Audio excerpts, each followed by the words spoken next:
ماشاء اللہ لا حول ولا قوۃ الا باللہ العلی العظیم۔ اعوذ باللہ السمیع العلیم من الشیطان اللعین الرجیم۔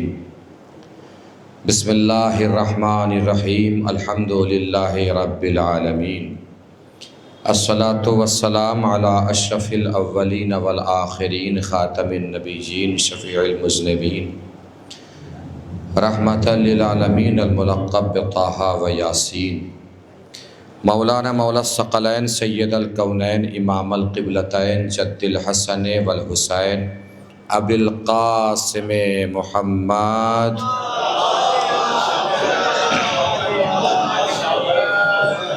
وعلی آلہ الطیبین الطاہرین المعصومین المظلومین المنتخبین المنتجبین الغر المیامین، ولعنۃ اللہ علی اعدائہم اجمعین من الآن الی قیام یوم الدین۔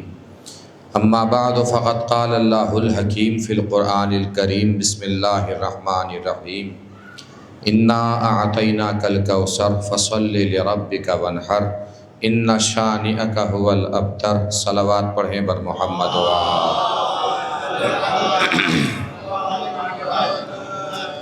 مل جل کے ایک اور بار بآواز بلند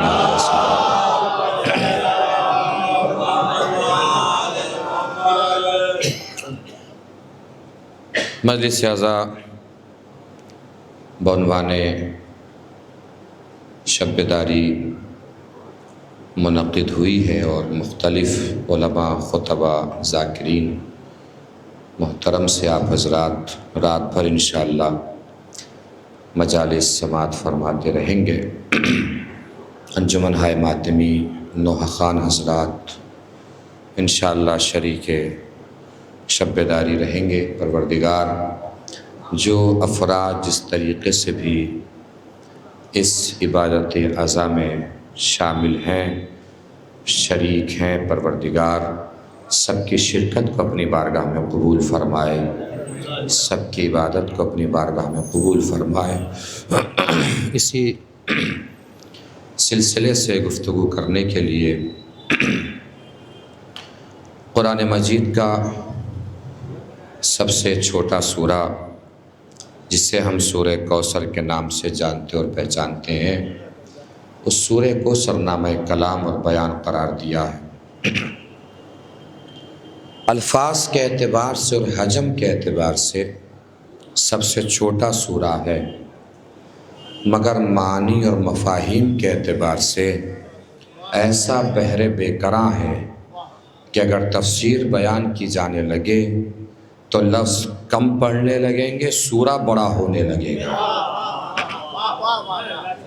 جس کا آغاز پروردگار عالم نے اس طریقے سے فرمایا، انا اعطیناک الکوثر، اے رسول ہم نے آپ کو کوثر عطا کیا۔ اب کوثر عطا کر دیا ہے تو آپ کی ذمہ داری کیا ہے؟ فصل لربک وانحر، اپنے رب کی نماز پڑھیے اور قربانی پیش کیجیے۔ اس کا مطلب جسے کوثر مل جائے اسے نماز پڑھنا چاہیے۔ اب جس دل میں عشق کوثر ہو وہ سجدے میں سر رکھ کے بتائے کہ ہمارے دل میں زہرا رہتی ہے، ہمارے دل میں فاطمہ رہتی ہے، ہمارے دل میں سیدہ رہتی ہے۔ ان شانئک هو الابتر، بے شک آپ کا دشمن ابتر ہے۔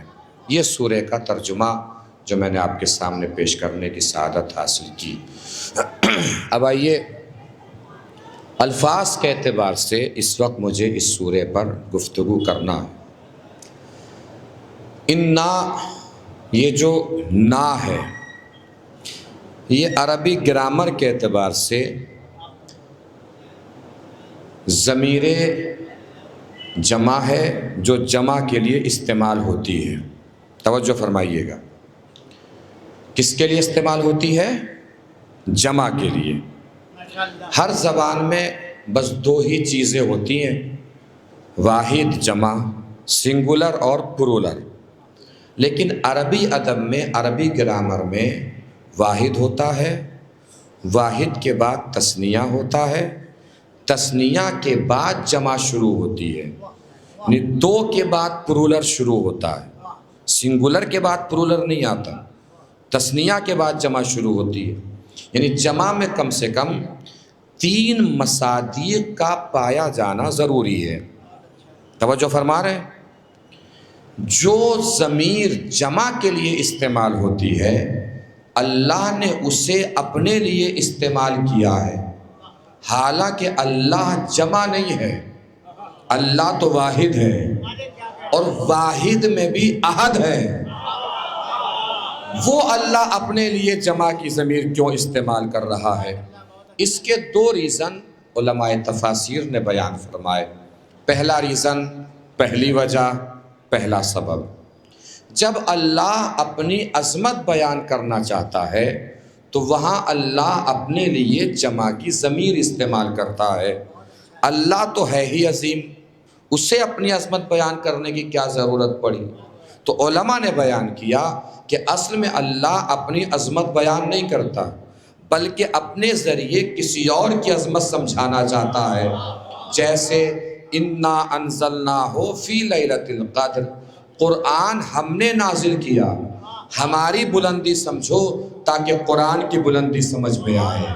اسی طرح اللہ نے ارشاد فرمایا انا اعطیناک الکوثر، کوثر ہم نے عطا کیا، ہمارا مرتبہ سمجھو تاکہ کوثر کا رتبہ سمجھ میں آئے۔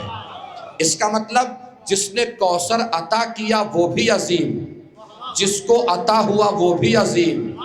اب کس زبان میں طاقت ہے کہ کوثر کی تفسیر بیان کر سکے؟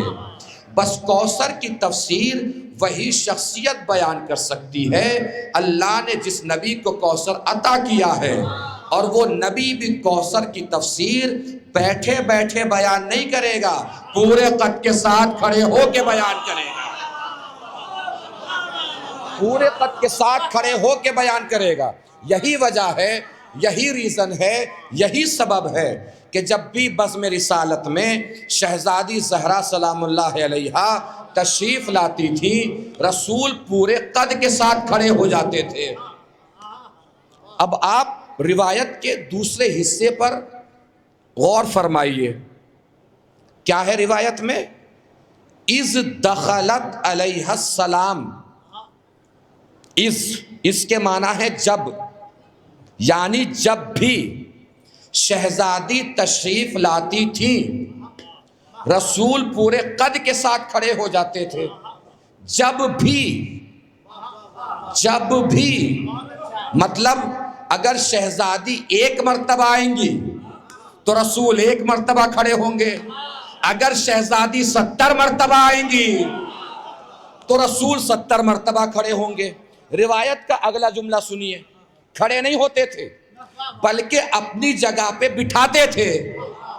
اس کا مطلب جب تک شہزادی نہیں بیٹھتی تھی رسول کھڑے رہتے تھے۔ اگر آپ روایت کو بغور دیکھیں گے، اپنی جگہ بٹھانے کا کیا مطلب ہے؟ اپنی جگہ بٹھانا مطلب کیا؟ یعنی کھڑے رہتے تھے جب تک نہیں بیٹھتی تھی، جب تک رسول نہیں بیٹھتے تھے۔ اس کا مطلب شہزادی جب تک کھڑی رہیں گی رسول کھڑے رہیں گے۔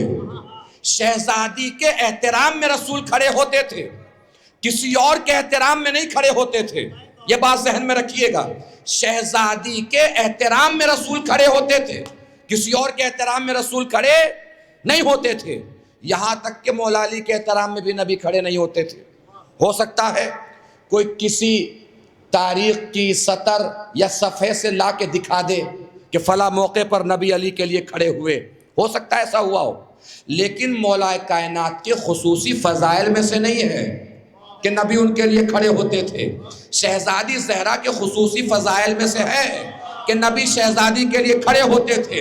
اب پہنچے بات تو بتائیے گا، فضیلتوں کا باب کھولنے جا رہا ہوں، فضیلتوں کا باب وا کرنے جا رہا ہوں۔ نبی علی کے لیے کھڑے نہیں ہوتے تھے، شہزادی کے لیے کھڑے ہوتے تھے۔ جب بھی بزم میں زہرا آتی تھی نبی پورے قد کے ساتھ کھڑے ہو جاتے تھے۔ یہ نبی علی کے لیے کھڑے نہیں ہوتے تھے، زہرا کے لیے کھڑے ہوتے تھے، لیکن یہ بات بھی ساتھ میں طے ہے کہ جب بھی بزم میں علی آتے تھے علی کے احترام میں زہرا کھڑی ہوتے تھے۔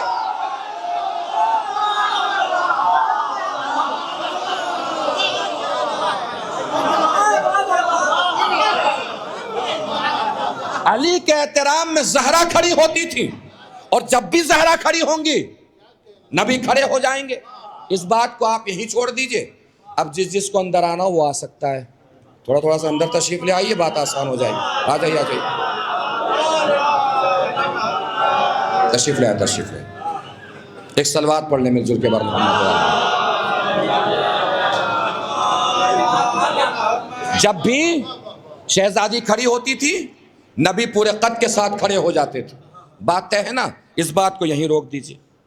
جتنی بھی سیادتیں اور سرداریاں ہیں سب شہزادی کے گھر میں ہیں۔ یقین نہ ہو تو چادر تطہیر دیکھیے، باپ نبیوں کا سردار، شوہر ولیوں کا سردار، خود عورتوں کی سردار، بچے جوانان جنت کے سردار، اور ایک آسمان سے آیا تھا وہ بھی فرشتوں کا سردار۔ ایک آسمان سے آیا وہ بھی فرشتوں کا سردار، یعنی جتنی بھی سیادتیں ہیں سب شہزادی زہرا کے گھر میں ہیں۔ اور صرف سیادتیں نہیں، اللہ کے معین کردہ جتنے منصب ہیں صرف سب شہزادی کے گھر میں ہیں۔ نبوت زہرا کے گھر میں، رسالت زہرا کے گھر میں، امامت زہرا کے گھر میں، ولایت زہرا کے گھر میں، عصمت زہرا کے گھر میں، نبوت بھی زہرا کے گھر میں، امامت بھی زہرا کے گھر میں، رسالت بھی زہرا کے گھر میں۔ اب پہنچے بات یہاں بیٹھے ہو یا وہاں، پوری طاقت سے بتائیے گا، اگر منظر پہنچ جائے، کیفیت پہنچ جائے، بات پہنچ جائے۔ بھائی جتنے بھی منصب ہیں سب زہرا کے گھر میں، نبوت زہرا کے گھر میں، رسالت زہرا کے گھر میں، امامت زہرا کے گھر میں۔ زہرا کے آنے پہ نبی کھڑے ہوتے تھے، علی کے آنے پہ نبی کھڑے نہیں ہوتے تھے، لیکن علی کے آنے پہ علی کے احترام میں زہرا کھڑی، زہرا کے احترام میں نبی کھڑے۔ ایک اور شخصیت ہے لاکھ دنیا اسے کافر کہے، جب بھی بس میں آتا تھا باپ کے احترام میں علی کھڑے، علی کے احترام میں زہرا کھڑی، زہرا کے احترام میں نبی کھڑے۔ تاریخ انسانیت کا اکیلا انسان ہے ابو طالب، جس کے احترام میں نبوت بھی کھڑی، رسالت بھی کھڑی، امامت بھی کھڑی۔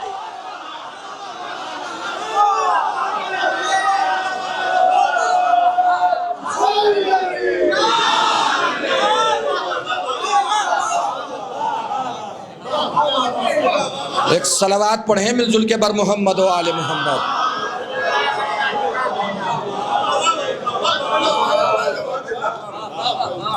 رب ذہنوں کو بیدار کیجئے گا، کیفیت محسوس کیجئے گا جو عرض کرنے کی کوشش کر رہا ہوں۔ قبلہ موجود ہیں، حجت الادب بھی فرمایا ہے ماشاءاللہ، ان کی اجازت کے ساتھ ایک کیفیت بیان کرنے جا رہا ہوں۔ ادب محسوس ہو تو بتائیے گا، توجہ دیجئے گا عزیزو۔ شہزادی آتی تھی، نبی کیا عمل انجام دیتے تھے؟ اپنی جگہ پہ شہزادی کو بٹھاتے تھے۔ توجہ عزیزو، اپنی جگہ پہ شہزادی کو بٹھاتے تھے، اپنی جگہ پہ شہزادی کو بٹھاتے تھے۔ یا نبی اللہ، اپنی جگہ پہ شہزادی کو کیوں بٹھا رہے ہیں؟ کہ دنیا کو بتا رہا ہوں جب میں جاؤں گا تو میرے بعد زہرا کے بیٹے آئیں گے، کسی کا باپ نہیں آئے گا۔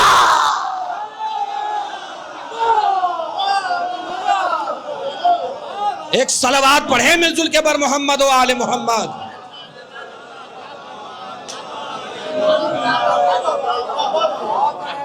ایک اور صلوات پڑھیں مل جل کے بر محمد و آل محمد۔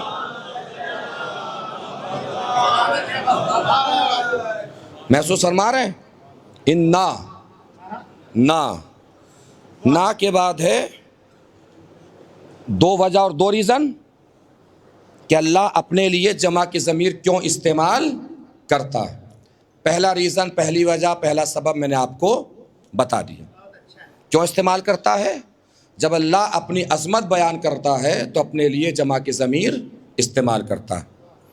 دوسری وجہ، دوسرا ریزن، دوسرا سبب، اللہ اپنے لیے جمع کی ضمیر کب استعمال کرتا ہے؟ جب اللہ کوئی کام کسی واسطے اور وسیلے کے ذریعے انجام دیتا ہے تو وہاں اللہ اپنے لیے جمع کی ضمیر استعمال کرتا ہے۔ جیسے ارشاد ہوا، بسم اللہ الرحمن الرحیم، وَأَنزَلْنَا مِنَ السَّمَاءِ مَاءً، ہم نے آسمان سے پانی نازل کیا۔ نازل ہم نے ہی کیا ہے، مگر آسمان کو وسیلہ بنا کے نازل کیا۔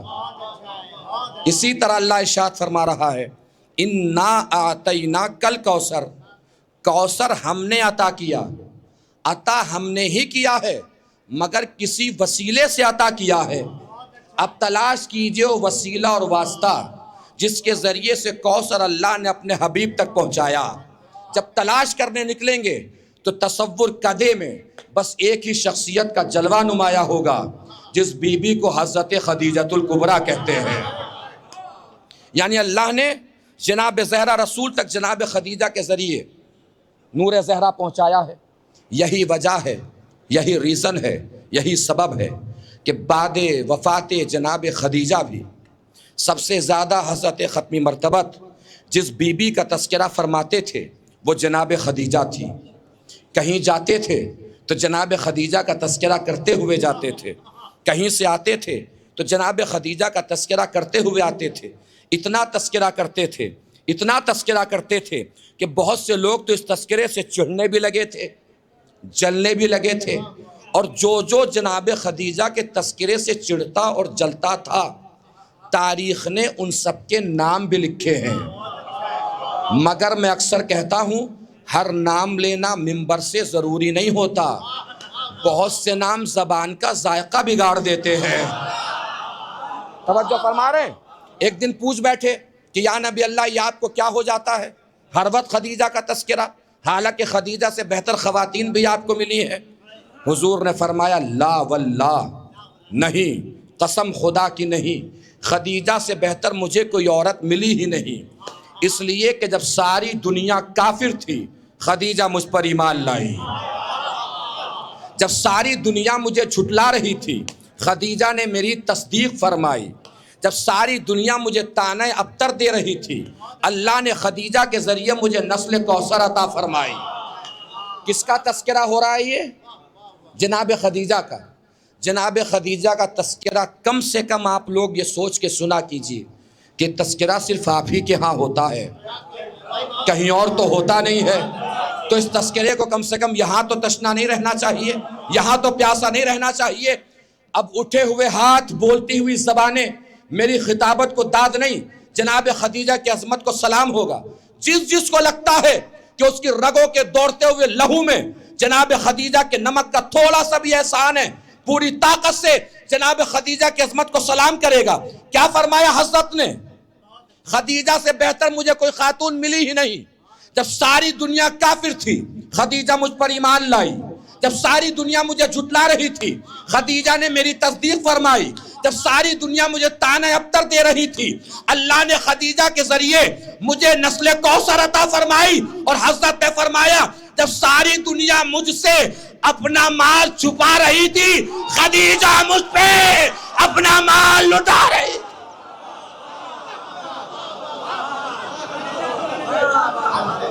ایک صلوات پڑھیں مل جل کے بر محمد و آل محمد۔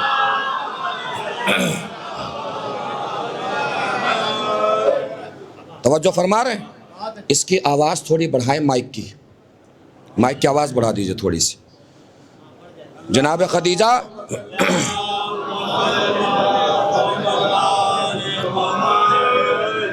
توجہ فرما رہے ہیں؟ یہ ہو گیا مسئلہ انا کا۔ نا جمع کی ضمیر اللہ نے اپنے لیے کیوں استعمال کی، کس وجہ سے استعمال کی، کس لیے استعمال کی؟ میں نے دو ریزن بتا دیا آپ کو۔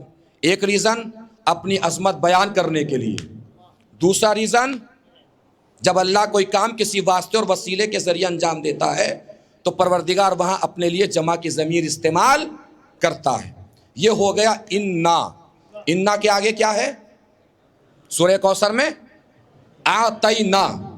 آتینا کے معنی ہم نے عطا کیا، ہم نے دیا۔ عطا کرنے کے لیے بھی عربی ڈکشنری میں دو لفظ آئے ہیں، ایک ہے ایتا اور ایک ہے اعطا۔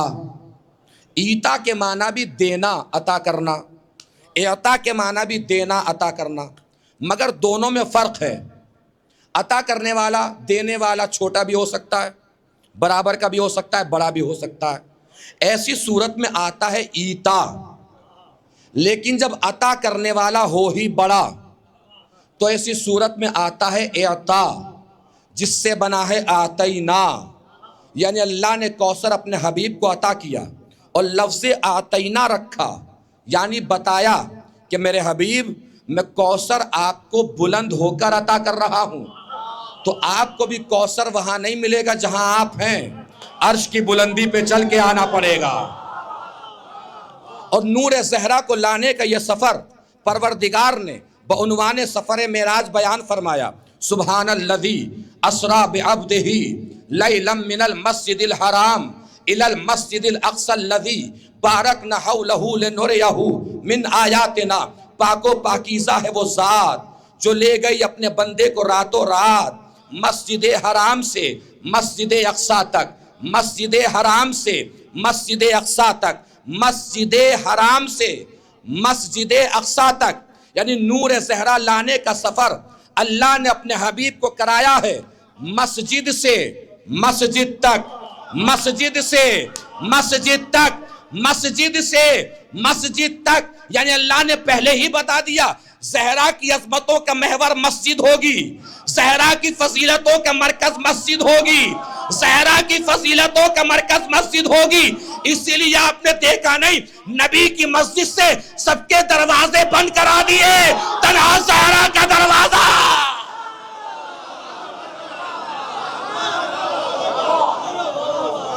سب کے دروازے بند کرا دیے، تنہا فاطمہ زہرا کا دروازہ کھلا رکھا۔ پروردگار چھوٹے چھوٹے روشندان کھلوا دیں۔ اللہ نے کہا نہیں، صرف در زہرا کھلے گا۔ پروردگار نئے نئے مسلمان ہیں، ناراض بھی ہو سکتے ہیں، اللہ نے کہا ہونے دو ناراض، صرف در زہرا کھلے گا۔ یہیں سے ہمیں اللہ کی سنت کا اندازہ بھی ہو گیا، دنیا ناراض ہو تو ہو، بس فاطمہ زہرا راضی ہو جائے۔ دنیا ناراض ہو تو ہو، بس فاطمہ زہرا راضی ہو جائے۔ ابھی شاید آپ متوجہ نہیں ہوئے، بھئی آغاز زمانے رسول میں عظمتوں کے دو ہی مکان تھے، عظمتوں کے دو ہی نشان تھے، عظمتوں کے دو ہی ایڈریس تھے، عظمتوں کے دو ہی مقام تھے، عظمتوں کی دو ہی جگہ تھی۔ ایک جگہ کو مسجد کہتے ہیں، ایک جگہ کو کعبہ کہتے ہیں۔ دونوں میں فرق بس یہ تھا کہ مسجد میں زہرا کا دروازہ کھلا، کعبے میں علی کا دروازہ۔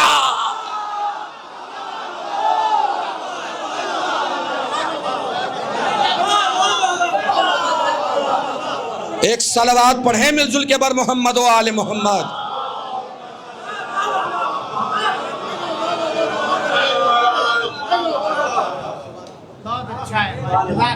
تو نور زہرا لینے کے لیے حضرت گئے ہیں عرش کی بلندی تک۔ کہاں گئے؟ عرش کی بلندی تک۔ اب آئیے ایک تاریخ کے عظیم منظر کی طرف آپ کو لے کے چلنا ہے۔ سرکار نور زہرا لینے کے لیے گئے ہیں، یہ نور زہرا کی عظمت ہے۔ سرکار نور زہرا لینے کے لیے گئے ہیں، یہ نور زہرا کی عظمت ہے۔ توجہ فرمائیے گا، تاریخ کا منظر پہنچ جائے آپ کی نگاہوں میں گھوم جائے تو بتائیے گا۔ بہت سارے اسباب اور بہت ساری وجوہات میں شاید ایک ریزن، ایک وجہ، ایک سبب یہ بھی ہو کہ جس بی بی کو اللہ نے وسیلہ بنایا تھا کوثر کے نبی تک پہنچنے کا، اس بی بی کو بھی لینے کے لیے رسول کو جانا پڑا۔ توجہ دیجیے گا عزیزو، رسول گئے ہیں خدیجہ کو لینے، رسول گئے ہیں خدیجہ کو لینے۔ علامہ سید محمد امروی صاحب سے کسی نے پوچھ لیا، سرکار لوگ نبی کی ہر بیوی کا ذکر کر لیتے ہیں، خدیجہ کا تذکرہ کیوں نہیں کرتے؟ انہوں نے پلٹ کے فرمایا اس لیے نہیں کرتے کہ بتانا پڑے گا بارات کس کے گھر سے گئی تھی۔ سلامت رہیے، بارات کس کے گھر سے؟ بارات اتنی بلندی پہ جا کے آپ نے سنی لیا تو ایک جملہ اور سن لیجئے۔ ان سے کسی نے پوچھ لیا سرکار رسول کی بیویاں کتنی تھیں؟ لطف ہے نا سوال میں؟ اب جواب کا لطف لیجئے۔ ان سے کسی نے پوچھا سرکار رسول کی بیویاں کتنی تھی؟ انہوں نے کہا بھئی مجھے نہیں پتا، میں نے تو بس ایک ہی کا ولیمہ کھایا ہے۔ سلامت رہیے۔ مجھے نہیں پتا، میں نے تو بس ایک ہی کا ولیمہ کھایا ہے۔ بارات گئی ہے، بارات خدیجہ کی بارات گئی ہے، بارات خدیجہ کی بارات گئی ہے، بارات خدیجہ کی بارات گئی ہے، بارات۔ اللہ جانے آپ کہاں ہوں گے، میں تو کہہ کے آگے بڑھ جاؤں گا، بھیا گھر بھیجی جانے والی بیوی اور ہے، دلہن بنا کر لائی جانے والی بیوی اور ہے۔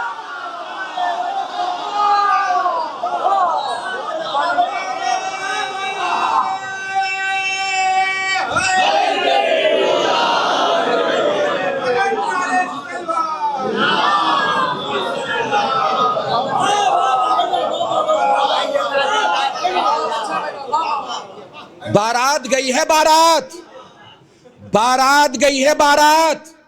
اب بھی دل نہیں کر رہا ہے جناب خدیجہ کی عظمتوں کو سلام کرنے کا؟ تو بتاؤں کون بارات لے کر جا رہا ہے؟ کون رسول جا رہا ہے؟ خلق اول، خلق اول، نور اول، فکر اول، شعور اول، عشق اول، سر پہ صحرا سجا کر بارات لے کر خدیجہ کے دروازے پر خدیجہ کو لینے گیا ہے۔ اب بھی دل نہیں کیا عظمت خدیجہ کو سلام کرنے کا؟ تو اور کھل کے بیان کروں، یہ کون رسول جا رہا ہے خدیجہ کو لینے؟ یہ وہ رسول ہے جو کبھی آیت لینے نہ گیا، کبھی سورہ لینے نہ گیا، کبھی قرآن لینے نہ گیا۔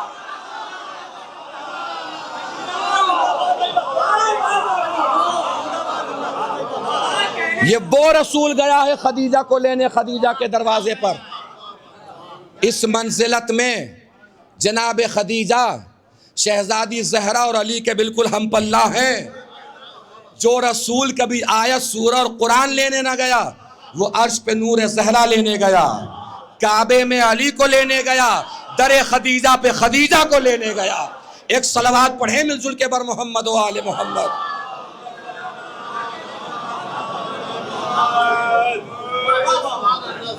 سلامت رہیے۔ انا اعطینا، اے رسول ہم نے دیا ہے۔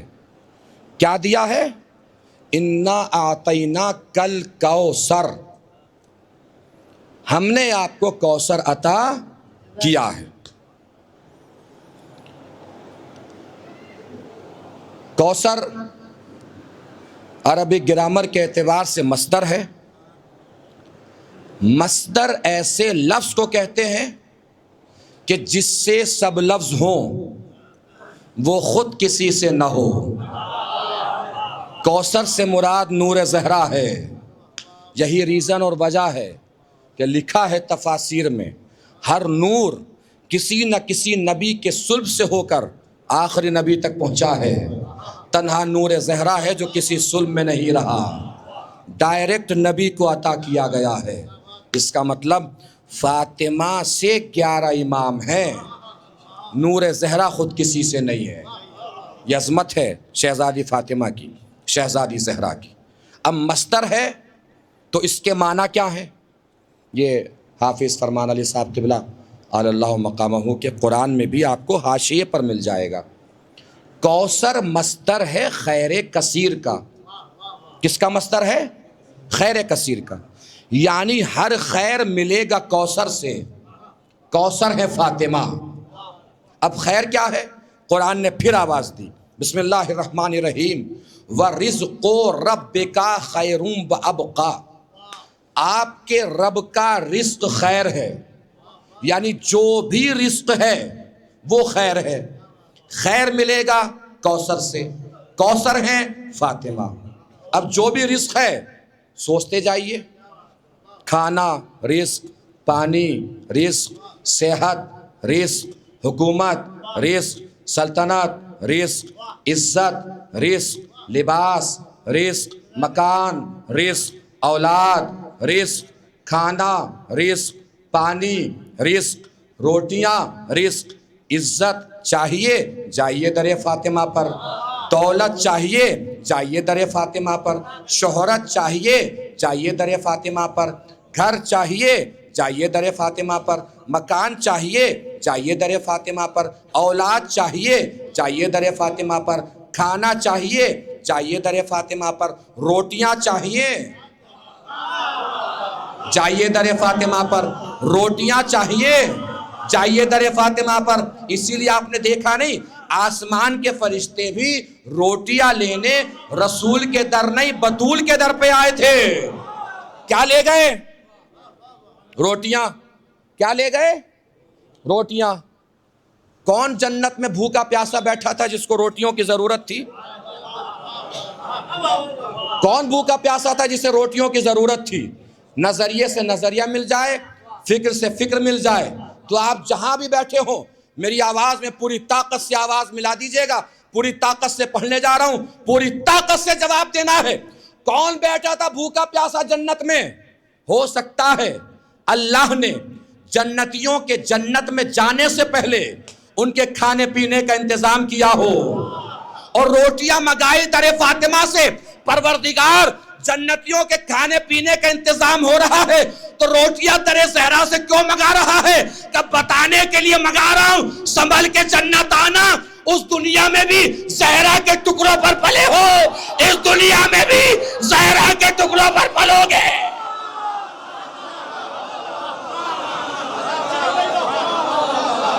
ایک صلوات پڑھیں مل جل کے بر محمد و آل محمد۔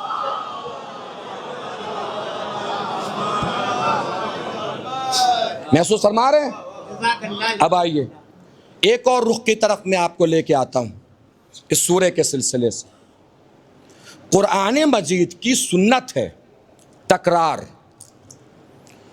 آیتوں کی تکرار ہے، لفظوں کی تکرار ہے۔ بسم اللہ الرحمن الرحیم 113 جز سوروں کا جز ہے جو ہم مانتے ہیں، ایک سورے کا جز نہیں ہے تو ایک سورے میں اضافی ہے نا۔ الحمدللہ رب العالمین، حمد نہ جانے کتنی بار آیا ہے، رب نہ جانے کتنی بار آیا ہے، للہ نہ جانے کتنی بار آیا ہے، عالمین نہ جانے کتنی بار آیا ہے۔ لیکن کوثر قرآن میں بس کوثر کے پاس ہے، اور کسی سورے کو کوثر نہیں ملا ہے۔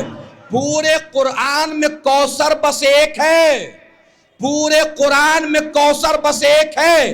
کوثر سے مراد ہے زہرا، اس کا مطلب قرآن میں کوثر بھی ایک، نبی کی بیٹی بھی ہے۔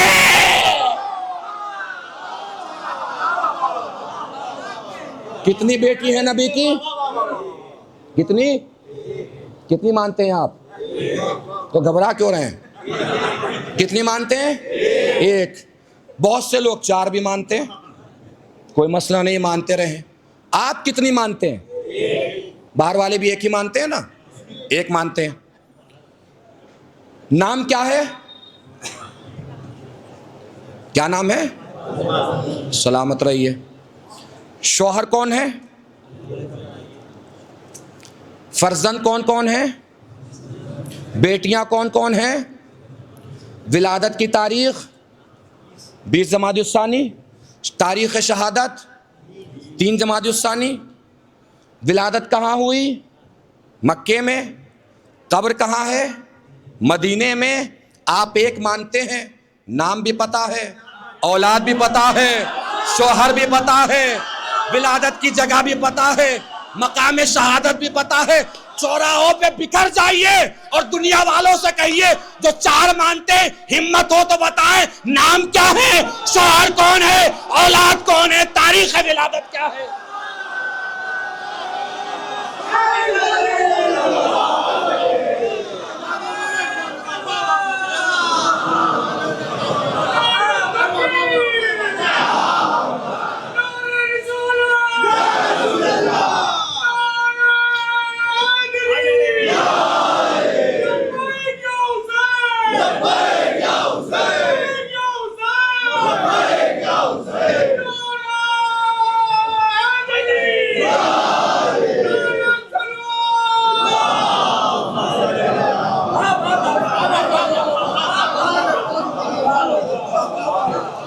اب اس معمے کو بھی حل کیے لیتے ہیں۔ اس معمے کو بھی سمجھ لیتے ہیں، تھوڑا سا اس پہ بھی غور کر لیتے ہیں۔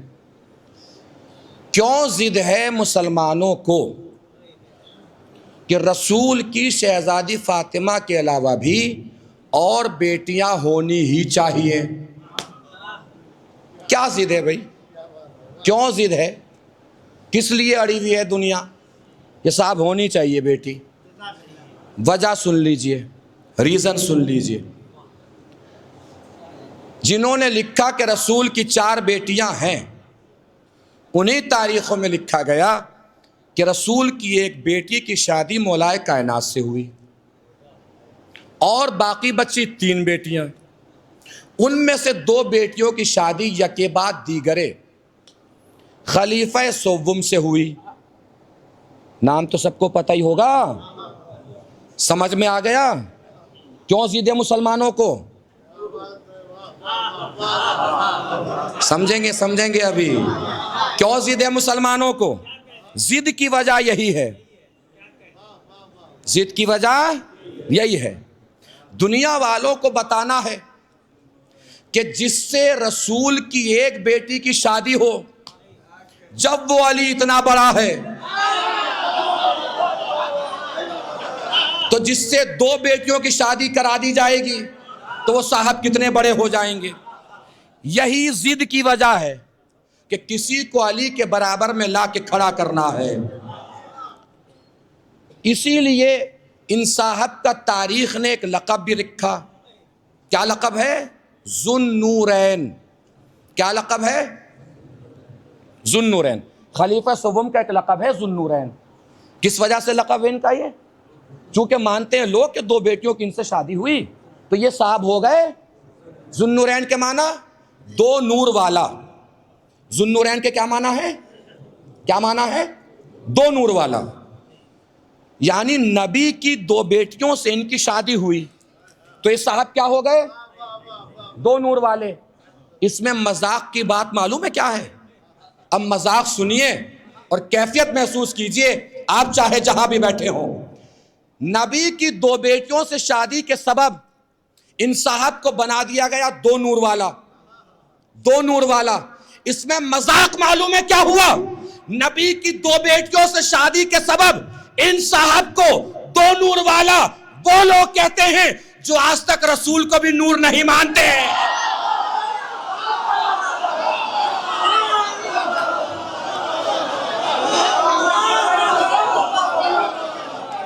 سلامت رہیے۔ جو آج تک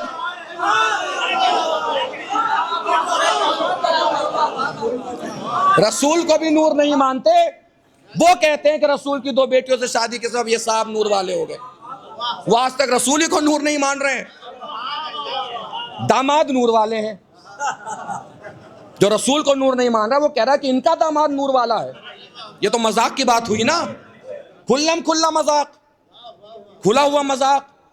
لوگوں کو سمجھ ہی میں نہیں آیا کہ اسلام میں رشتہ داری کسی کی عظمت نہیں بڑھاتی، رشتہ داری کسی کی عظمت نہیں بڑھاتی۔ جو یہ سمجھے کہ نبی کی بیٹی سے شادی کے سبب علی بڑے ہوئے، اس کو غلط فہمی ذہن سے نکال دینی چاہیے۔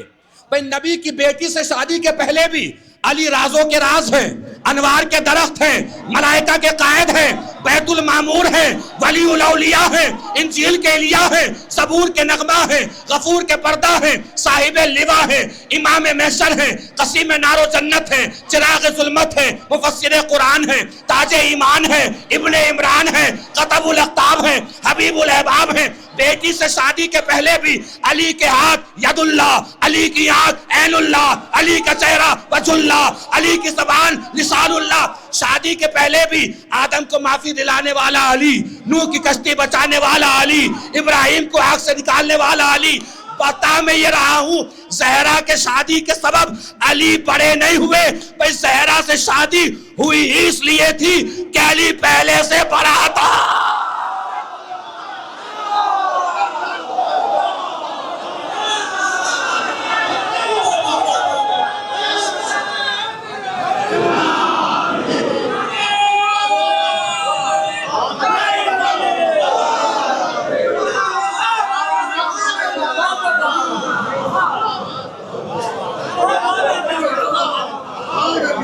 زہرا سے شادی کے سبب علی بڑے نہیں ہوئے، زہرا سے شادی ہوئی ہی اس لیے تھی کہ علی پہلے سے بڑا تھا۔ کسی سے شادی کے سبب کوئی بڑا نہیں ہوتا اسلام میں۔ سنا نہیں ہے قرآن کی آیت نہیں سنی؟ ضرب اللہ مثلا للذین آمنوا امرأۃ فرعون، اللہ نے فرعون کی بیوی کو نمونہ بنایا ہے مومنوں کے لیے۔ توجہ عزیزو، بیوی کس کی؟ فرعون کی۔ نمونہ کس کے لیے؟ مومنوں کے لیے۔ سکے کا دوسرا پہلو، ضرب اللہ مثلا للذین کفروا امرأۃ نوح، نوح کی بیوی کو نمونہ بنایا کافروں کے لیے۔ بیوی کس کی؟ کافر کی۔ نمونہ کس کے لیے؟ مومنوں کے لیے۔ بیوی کس کی؟ نبی کی۔ نمونہ کس کے لیے؟ کافروں کے لیے۔ قرآن نے تو پہلے ہی اعلان کر دیا، یہ مت دیکھو کون کس کا رشتہ دار ہے، یہ دیکھو کون صاحب کردار ہے۔ جس کا کردار بڑا، وہ عظیم ہے، وہ بافضیلت ہے، وہ بزرگ ہے، وہ بڑا ہے۔ کیا نمونہ؟ اذ قالت رب ابن لی عندک بیتا فی الجنہ، جب آپ نے فرمایا پروردگار مجھے جنت میں گھر دے دے۔ فرعون کی بیوی اللہ سے جنت میں گھر مانگ رہی ہے۔ علماء نے لکھا جنت میں گھر ملے گا، کیوں ملے گا بھائی؟ کتنی نمازیں ادا کی، کتنے روزے رکھے، کتنے پیدل حج کیے۔ کہ آپ نے دیکھا نا ایک نبی کو پالا، اس کا مطلب جو بھی نبی کو پالے، جو بھی نبی کو پالے، جو بھی نبی کو پالے، اللہ سے جو بھی مانگے گا اسے مل جائے گا۔ ایک باپ اپنے سامنے اپنے دو بچوں کو کھڑا کرے اور بولے کہ ایگزام میں اچھے نمبر سے کامیاب ہو جانا، جو بھی مانگو گے دے دوں گا۔ دونوں بچے ایگزام میں اچھے نمبر سے کامیاب ہو گئے۔ باپ نے دونوں بچوں کو اپنے سامنے کھڑا کیا، پوچھا کیا چاہیے؟ ایک بچے نے کہا ابا سائیکل دے دیجئے، اسکول جاتے وقت پریشانی ہوتی ہے۔ باپ سائیکل دے گا کہ نہیں دے گا؟ جسے اپنے ابا پہ یقین ہو وہ بول لو، دے گا کہ نہیں دے گا؟ دے گا۔ کیا دے گا؟ سائیکل۔ کیا دے گا؟ سائیکل نہیں دے گا، سائیکل ہی دے گا، چونکہ مانگی ہی سائیکل ہے۔ دوسرے سے پوچھا بیٹا تجھے کیا چاہیے؟ اس نے کہا ابا جو آپ کی مرضی۔ اسے کیا دے گا؟ جملہ بدلو تاکہ کیفیت بدلے۔ جس نے مانگا اسے اس کی اوقات سے دے گا،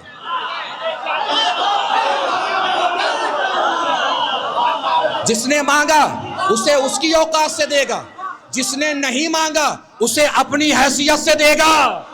شخصیتیں ہیں دو، کردار ہیں دو، ذوات ہیں دو۔ ایک نے موسیٰ کو پالا، ایک نے فخر موسیٰ کو پالا۔ جس نے موسیٰ کو پالا اس نے پال کے مانگ لیا جنت میں گھر۔ جس نے فخر موسیٰ کو پالا اللہ دیکھ رہا ہے، ابو طالب بھی کچھ مانگے، ابو طالب بھی کچھ مانگے، ابو طالب بھی کچھ مانگے۔ پوری زندگی گزر گئی، ابو طالب نے کچھ نہ مانگا۔ آواز کبری آئی ہوگی، اے ابو طالب، آسیہ نے موسیٰ کو پالا، تم نے فخر موسیٰ کو پالا۔ آسیہ نے موسیٰ کو پال کے مانگ لیا جنت میں گھر، تم نے فخر موسیٰ کو پال کے بھی کچھ نہ مانگا۔ جس نے مانگا اسے اس کی اوقات سے دوں گا، تم نے کچھ نہ مانگا تمہیں اپنی حیثیت سے دوں گا۔ آسیہ نے مانگا جنت میں گھر، اسے دوں گا جنت میں گھر۔ تم نے کچھ نہ مانگا تو ایسا کرنا 13 رجب کو آنا میرا گھر لے جانا۔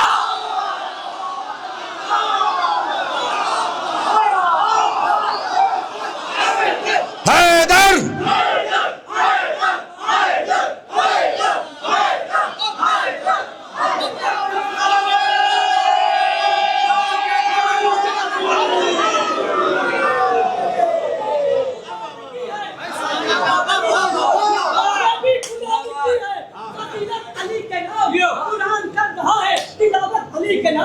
قرآن کر رہا ہے تلاوت علی کے نام ہوتی تو بیچ کر کھا جاتے، نام ہوتی تو بیچ کر کھا جاتے۔ اچھا گھر کی جنت علی کے نام۔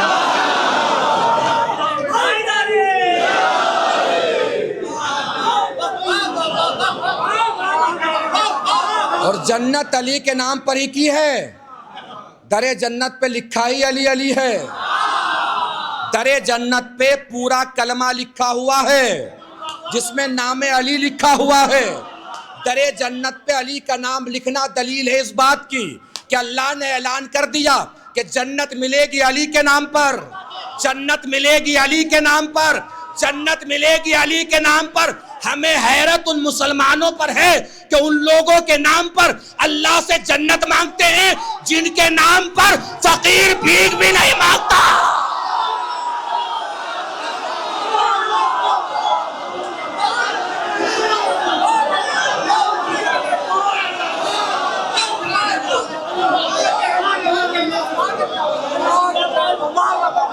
توجہ فرما رہے ہیں؟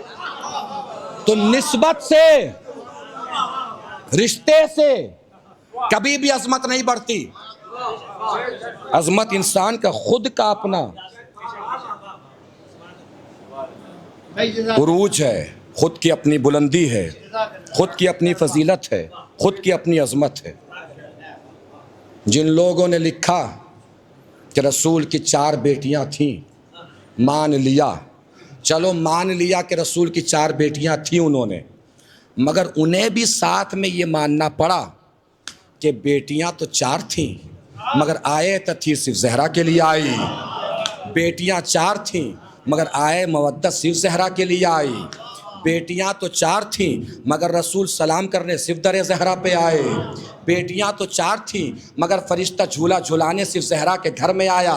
بیٹیاں تو 4 تھیں مگر فرشتہ چکی چلانے صرف زہرا کے گھر میں آیا.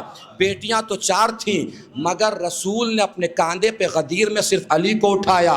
بیٹیاں تو 4 تھیں مگر عید کے دن نبی نے اپنے کاندھے پہ صرف زہرا کے بچوں کو بٹھایا. بیٹیاں 4 تھیں مگر فدق کے لیے صرف زہرا گئی. اس کا مطلب توجہ فرمائیے گا، اس کا مطلب انہوں نے بھی مانا کہ رسول کی اور بیٹیاں بھی فاطمہ جیسی نہ تھیں. اللہ جانے کون پہنچا کون رہ گیا. رسول کی اور بیٹیاں بھی فاطمہ جیسی نہ تھیں. کون رسول؟ ابھی بتایا نا، خلق اول، خلق اول، نور اول، فکر اول، علم اول. سوچنے کی بات ہے، علم اول باپ کی بیٹیاں بھی جب فاطمہ جیسی نہیں ہو سکتی تو کسی جاہل باپ کی بیٹی فاطمہ جیسی کیسے ہو جائے گی؟ ایک صلوات پڑھیں مل جل کے بر محمد و آل محمد.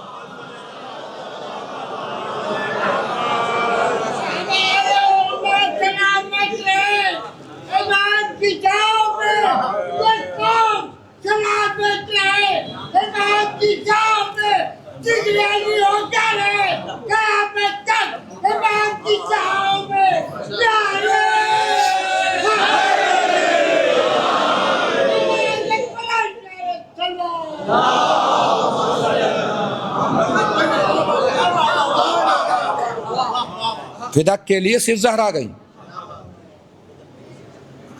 اور شہزادی نے جا کے بتایا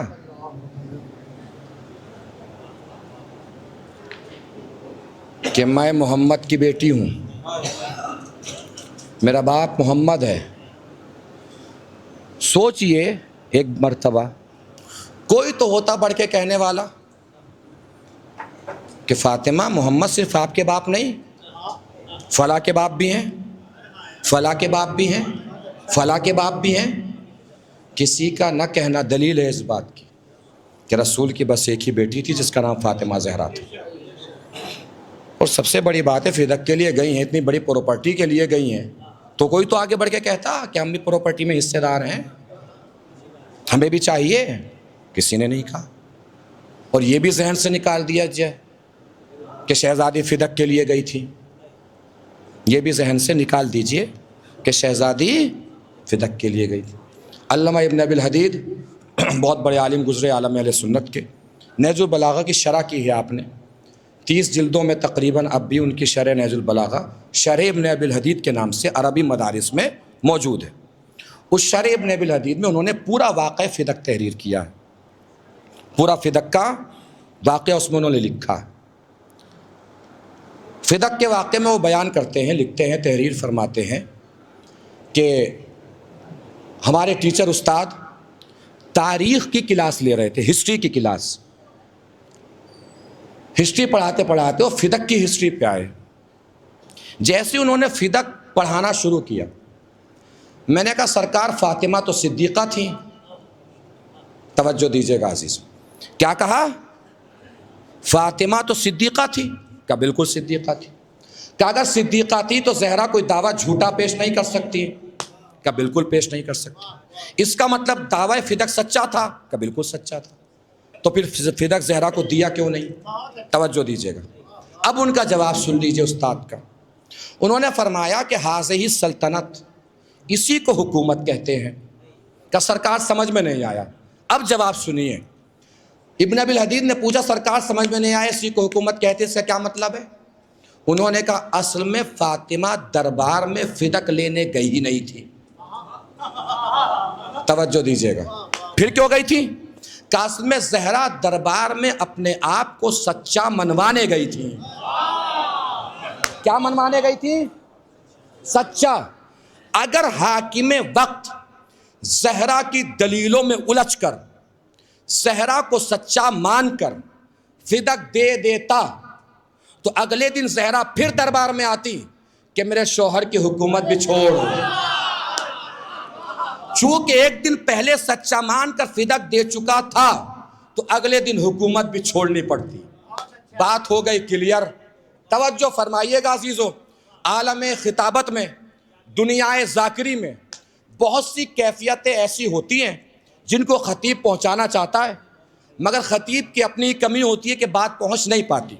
افسوس کچھ نہیں ہوتا، شاعر اگر اپنا شعر نہ پہنچا پائے، خطیب اگر اپنی کیفیت نہ پہنچا پائے، افسوس نہیں ہوتا۔ یہ نہیں بات پہنچی تو اگلی پہنچ جائے گی، اگلی نہیں پہنچی تو اگلی پہنچ جائے گی، مگر بہت سی کیفیتیں ایسی ہوتی ہیں کہ اگر نہ پہنچے تو افسوس تو کچھ نہیں ہوتا، بس ملال اس بات کا ہوتا ہے کہ اچھی بات تھی میں پہنچا نہیں پایا۔ توجہ دیجیے گا، یہ بھی جو بات آ رہی اچھی بات ہے، بس ملال نہیں ہونا چاہیے مجھے کہ میں پہنچا نہیں پایا۔ اگر پہنچ جائے تو پوری طاقت سے شہزادی کی عظمت کو سلام کرنا ہے۔ جملہ بدل رہا ہوں آپ کے لیے، اکثر کہتا ہوں جس کے دل میں شہزادی کی جتنی محبت جلوہ گر ہے، جملہ بدل دے رہا ہوں، جس کے دل میں دشمن زہرا کی جتنی نفرت ہے، اس کے قد سے پتہ چلنا چاہیے کتنی کس کو نفرت ہے دشمن زہرا سے۔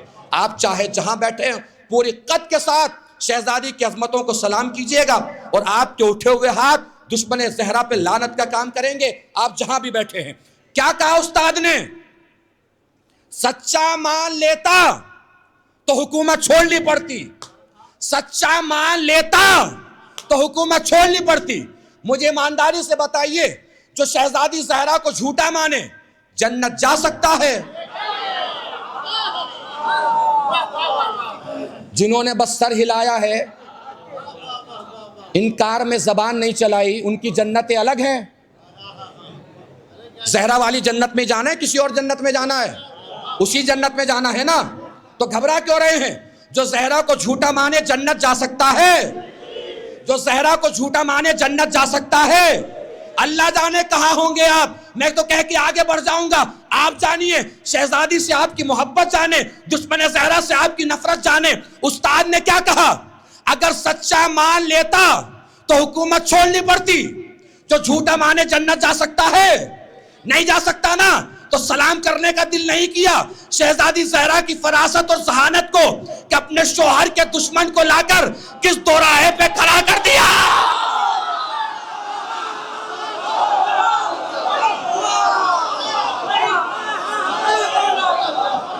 سلام کرنے کا دل نہیں چاہا شہزادی زہرا کی ذہانت کو کہ اپنے شوہر کے دشمن کو لا کر کس دوراہے پہ کھڑا کر دیا کہ سچا مان تو حکومت چھوڑ، جھوٹا مان تو جنت چھوڑ۔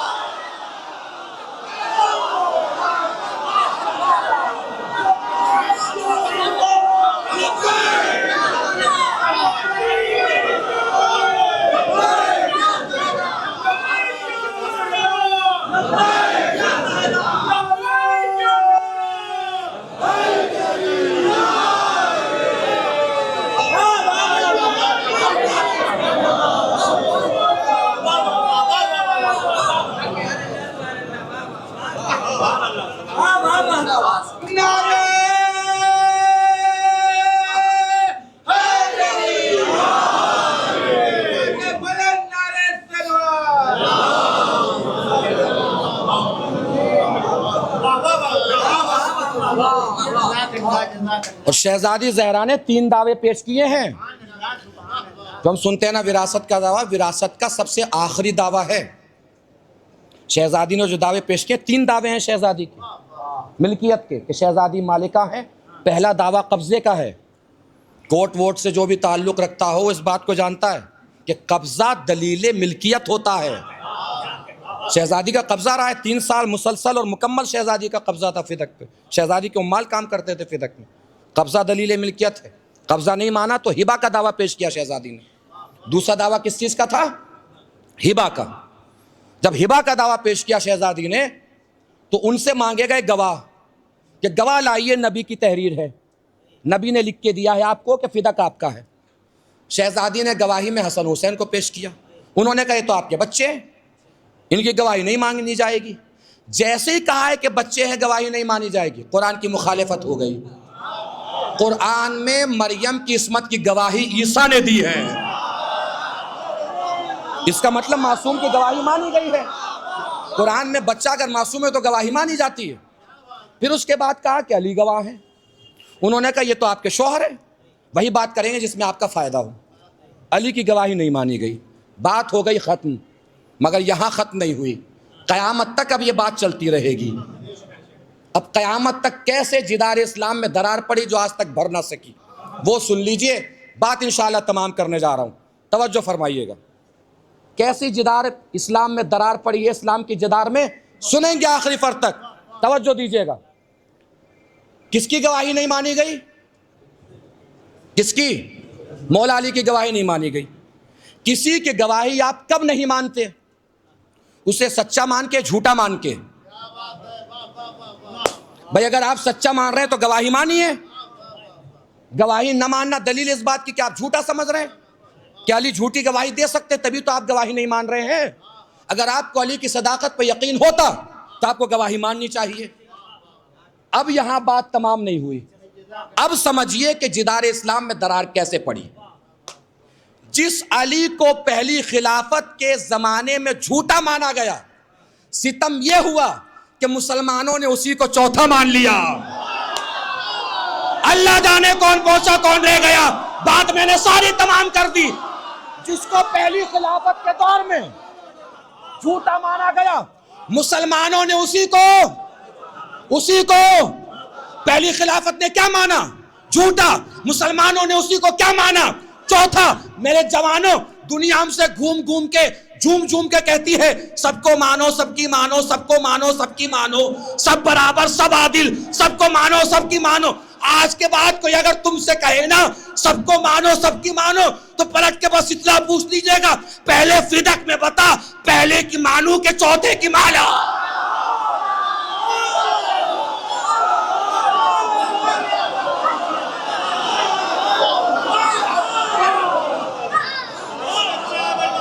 فدق میں بتا کہ پہلے کی مانوں کہ چوتھے کی مانوں؟ توجہ فرما رہے ہیں؟ تو پہلے دعویٰ پیش کیا ہے شہزادی نے ملکیت کا، قبضے کی وجہ سے۔ پھر دعویٰ پیش کیا ہبہ کا، تیسرا دعویٰ پیش کیا وراثت کا۔ اور شہزادی نے پوچھا، خطبہ فدق ہے شہزادی کا، کبھی انشاءاللہ سنائیں گے آپ کو۔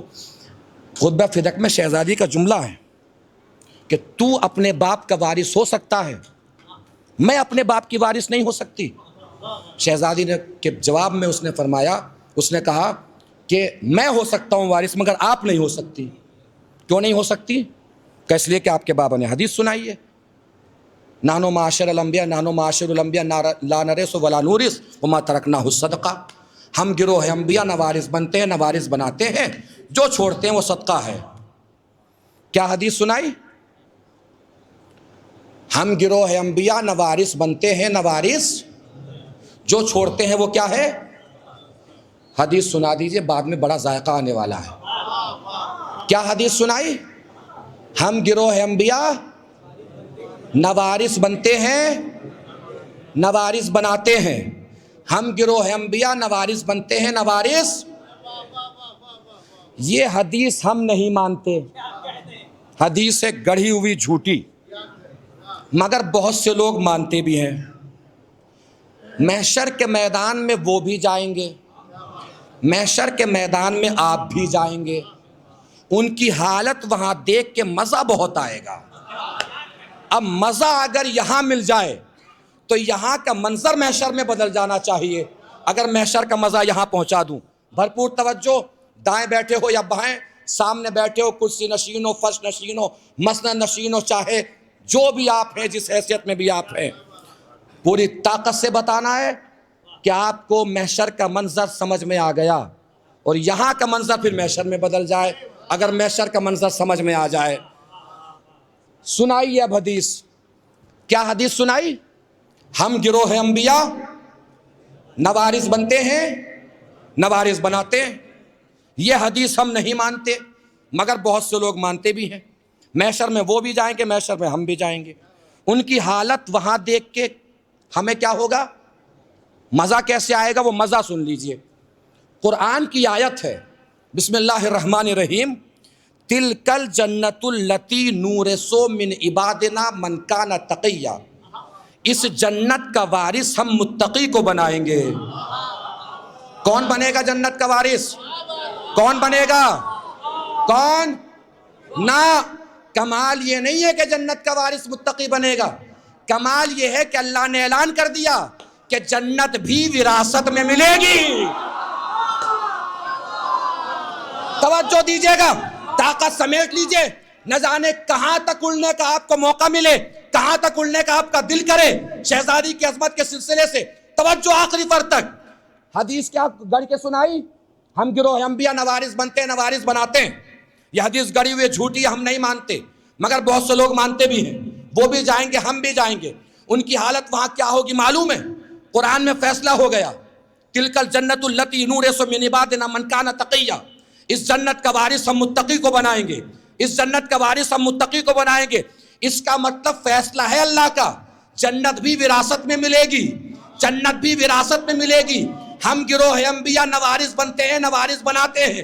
اس حدیث کو ماننے والے جائیں گے محشر کے میدان میں، نبی کا دامن پکڑ کے کہیں گے یا نبی اللہ دلوائیے جنت، یا نبی اللہ دلوائیے جنت، یا نبی اللہ دلوائیے جنت. نبی دامن چھڑا کے کہیں گے بھیا کیسی جنت؟ جنت ملتی ہے وراثت میں. ہم گروہ انبیاء نوارث بنتے ہیں نوارث بناتے ہیں.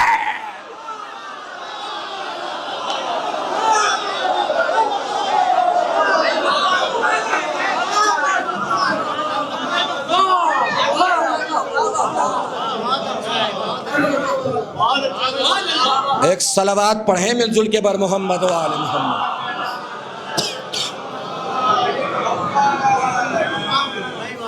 توجہ فرما رہے ہیں؟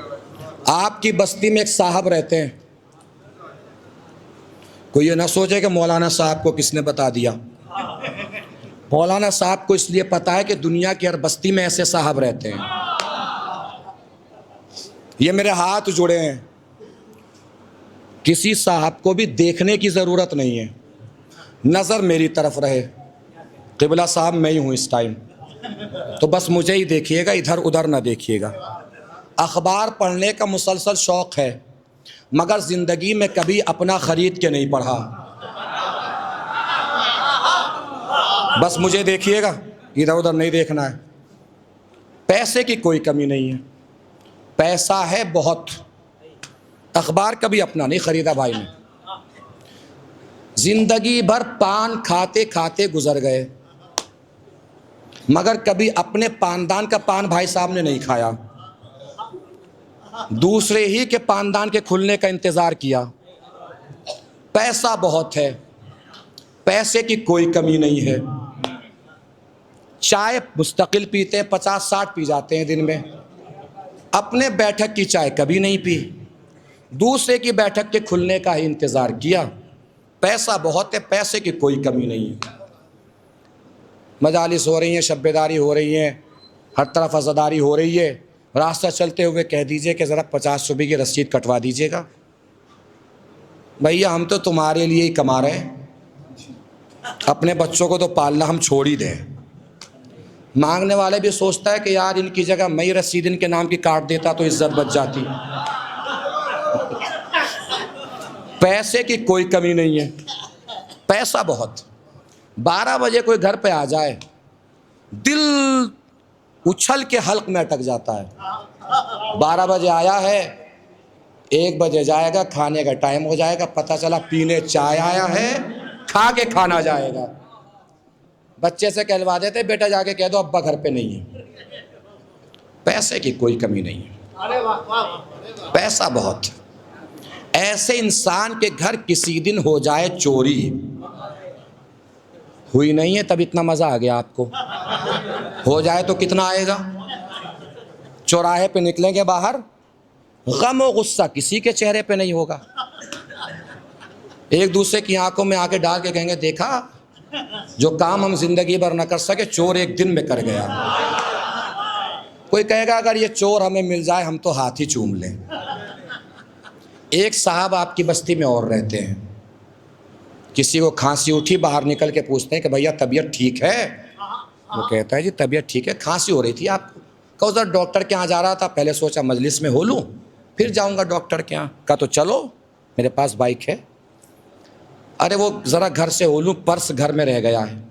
ارے پرس کی کیا بات کر رہے ہو، کیسی بات کر دی تم نے، چھوٹی بات کر دی، ہم ساتھ ہیں، چلو ڈاکٹر کے یہاں چل رہے ہیں۔ ان کے پاس پیسہ تو بہت نہیں ہے، دل بہت بڑا ہے۔ Monday Tuesday Wednesday Thursday Friday کسی اسٹوڈنٹ کو بچے کو ٹہلتے ہوئے دیکھ لیں گلی میں، پوچھتے ہیں بیٹا اسکول نہیں گئے؟ وہ کہتا ہے وہ ابا ممبئی رہتے ہیں، دلی رہتے ہیں، ابھی تنخواہ نہیں ملی تھی ابا کو، فیس نہیں جمع ہو پائی۔ جیب سے نکالتے ہیں، کہ لو بیٹا پڑھو لکھو، شہر کا نام روشن کرو، ہمارا نام روشن کرو۔ کرے وہ ابا کی، ارے ابا کیسے، ہم بھی تمہارے بڑے ہیں، کہہ دینا اپنے ابا سے کہ ہم نے دے دی ہے فیس۔ 12 بجے کوئی آ جائے، 1 بجے چلنے لگے، پوچھتے ہیں کہاں؟ کہ جا رہے ہیں گھر۔ کہ کیوں؟ کہ کھانا کھانے۔ تو یار کیسی بات کرو، یہ بھی تمہارا گھر ہے، جو بھی روٹی چٹنی ہے ساتھ بیٹھ کے کھائیں گے۔ پیسہ تو بہت نہیں ہے، دل بہت بڑا۔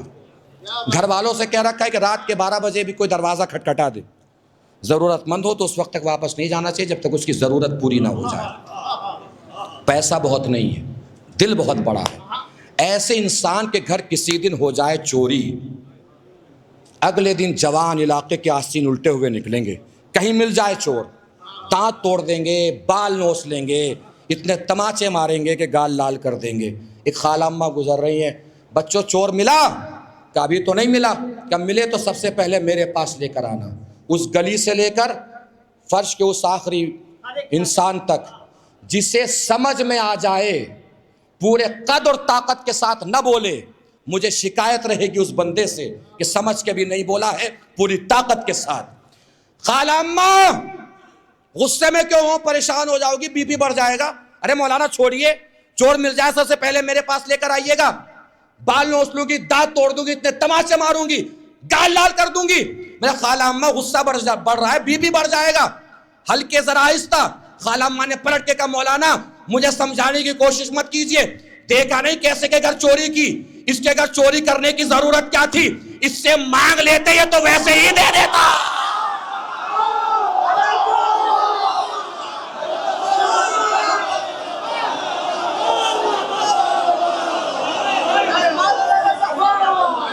نہیں پہنچی بات، مانگ لیتے ویسے ہی دے دیتا۔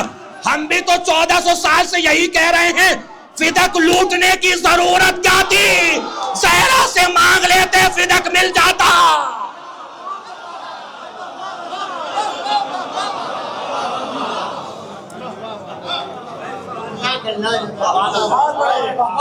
ہم چپ کرا رہے ہیں، خالہ اماں کا غصہ بڑھے جا رہا ہے۔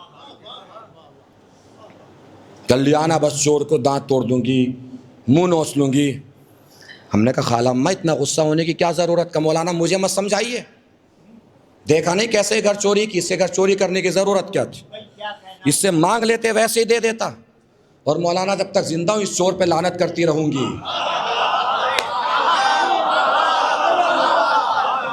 مرنے لگی تو اولاد سے کہہ کے جاؤں گی کسی کو بھی معاف کر دینا، اس کے چور کو معاف نہ کرنا۔ زہرا آپ سے وعدہ ہے جب تک زندہ رہیں گے فدق کے لٹیرے پہ لعنت کریں گے، مرنے لگے تو اولاد سے کہہ کے جائیں گے کسی کو بھی معاف کر دینا، دشمن زہرا کو معاف نہ کرنا۔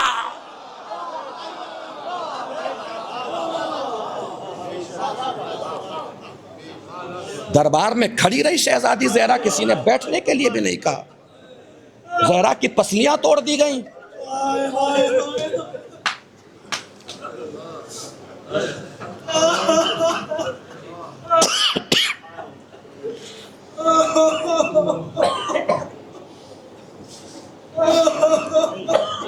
نبی کی 18 سال کی بچی،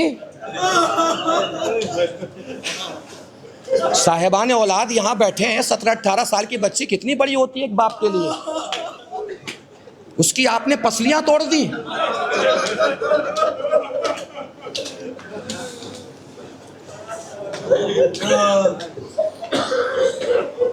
دروازہ گرا دیا، درے مارے اس کو۔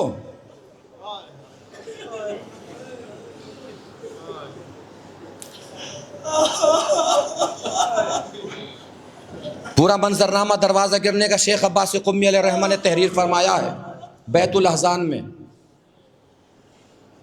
حوالے کی ضرورت نہیں آپ کو رونے کے لیے، مجھے معلوم ہے، لیکن حوالہ اس لیے دے دیا ہے تاکہ کسی کے ذہن میں کسی طریقے کے اشتباہ کی گنجائش باقی نہ رہے۔ حوالہ بھی دیا شیخ عباس قمی علیہ الرحمہ کا، جن کو آپ میں سے ہر شخص جانتا ہے، جن کی آپ مفاتیح الجنان پڑھتے ہیں۔ تو شیخ عباس قمی لکھتے ہیں دروازے کے باہر شور اٹھا،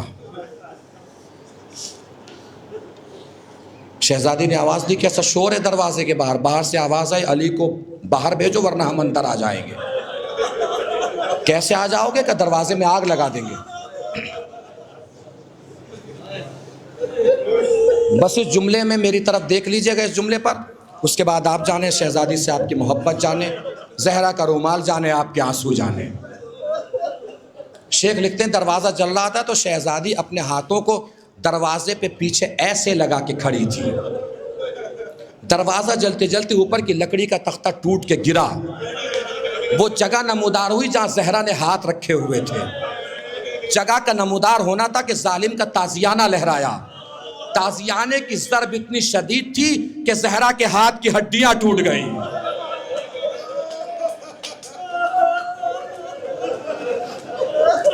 شیخ لکھتے ہیں کہ زہرا اب بھی ہمت نہیں ہاری، ایسے دروازے کو پکڑ کے کھڑی رہی۔ باہر کھڑے لوگوں کو جب احساس ہوا کہ جب تک دروازہ درمیان سے نہیں ہٹے گا زہرا پیچھے نہیں ہٹے گی، ایک شخص آگے بڑھا، اس نے اپنا ناپاک پیر اٹھایا، دروازے پہ اتنی شدت سے مارا کہ ادھر دروازہ گرا، ادھر فاطمہ زہرا گری۔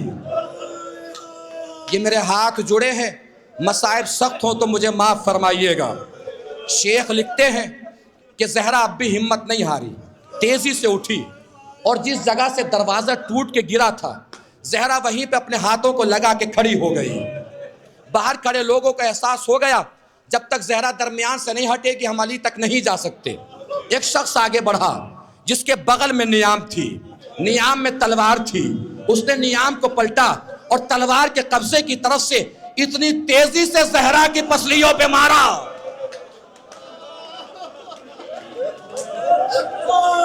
کہ زہرا زمین پہ گر گئی۔ فضا دوڑو میرا محسن مارا گیا۔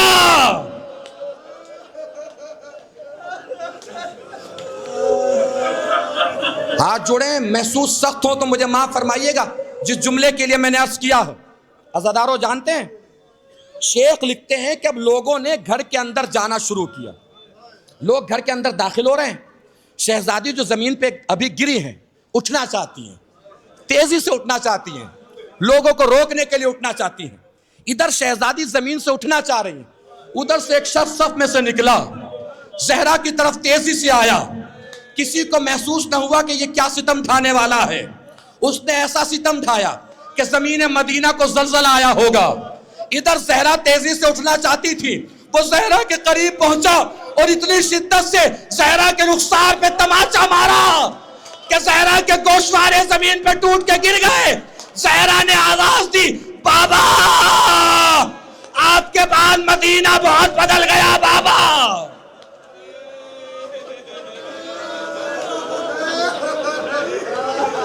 ایک خطیب مجلس یہ مصائب پڑھ رہے تھے، درمیان سے ایک شخص کھڑا ہوتا، سر و سینہ پیٹ کے رونے لگتا ہے۔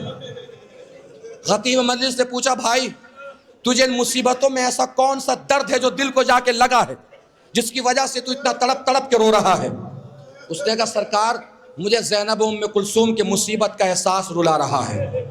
خطیب مجلس نے پوچھا، بھائی مصائب تو میں شہزادی زہرا کے بیان کر رہا ہوں، تجھے زینب ام کلثوم کی مصیبت کا احساس کیوں رلا رہا ہے؟ وہ کہتا ہے، سرکار میں نے ایک دن اپنی بیوی کے رخسار پہ تماچا مار دیا تھا۔ بزرگان میرے سر کا تاج ہے، اللہ ان کو طول عمر عنایت فرمائے۔ میں اپنے بچوں اور جوانوں کی بارگاہ میں عرض کر رہا ہوں، کبھی اپنی بیٹی کو مارا نہ کیجیے، اور بیٹی ہی نہیں کبھی اپنی بیوی کو بھی نہ مارا کیجیے، اس لیے کہ بیوی وہ آپ کی ہے مگر کسی کی تو بیٹی ہے نا۔ کسی نے اپنے جگر کا ٹکڑا آپ پر بھروسہ کر کے آپ کے حوالے کیا ہے۔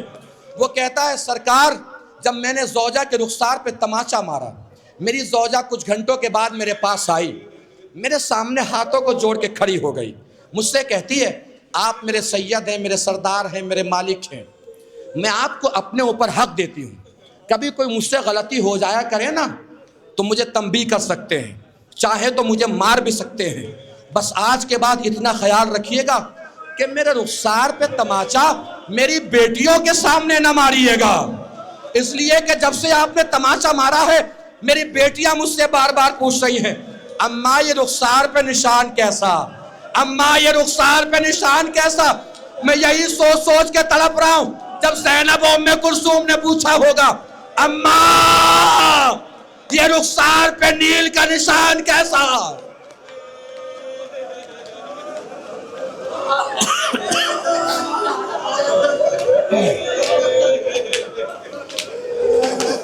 اہل بیت کے گھرانے میں جس طریقے سے فضیلتوں کی تکرار ہے ویسے ہی مصیبتوں کی بھی تکرار ہے۔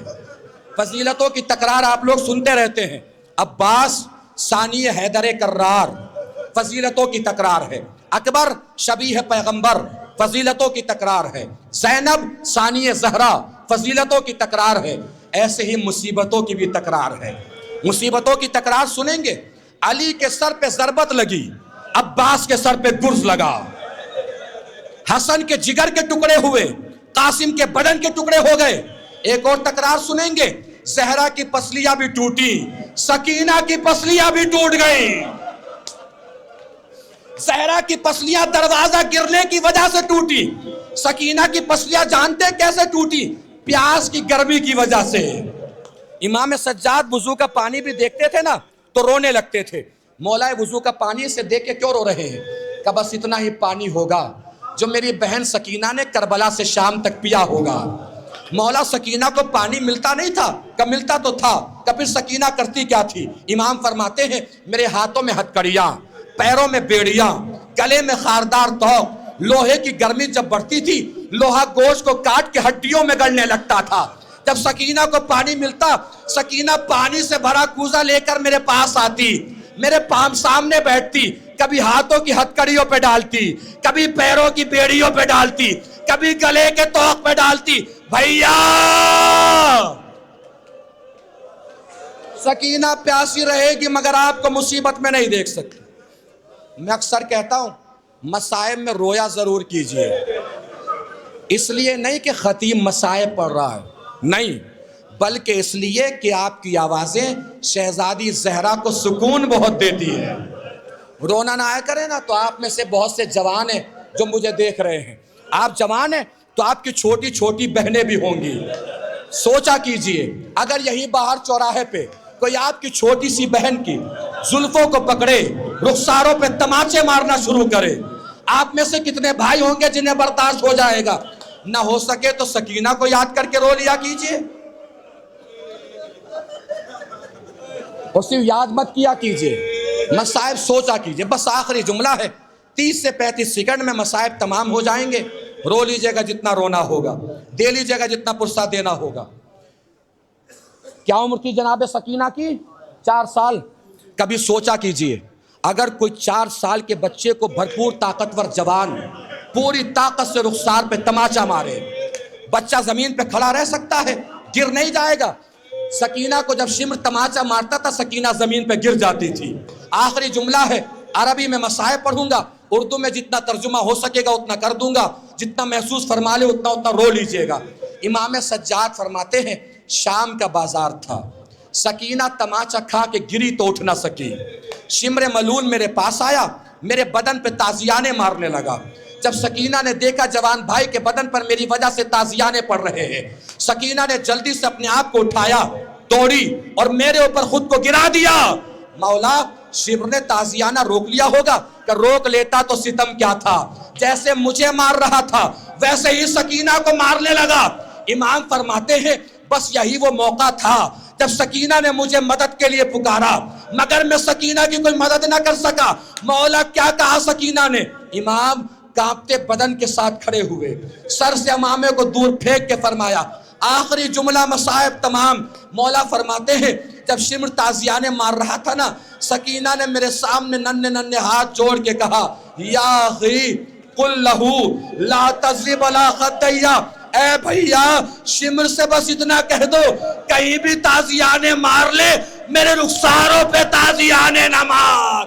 پہلے ہی میرے رخسار اس کے تماچوں سے رنگین ہے، اب میرے رخساروں میں طاقت نہیں ہے کہ اس کے تازیانوں کی ضرب بھی برداشت کر پائے. واہ مصیبتہ، واہ سکینہ، واہ زہرا، ماتم حسین.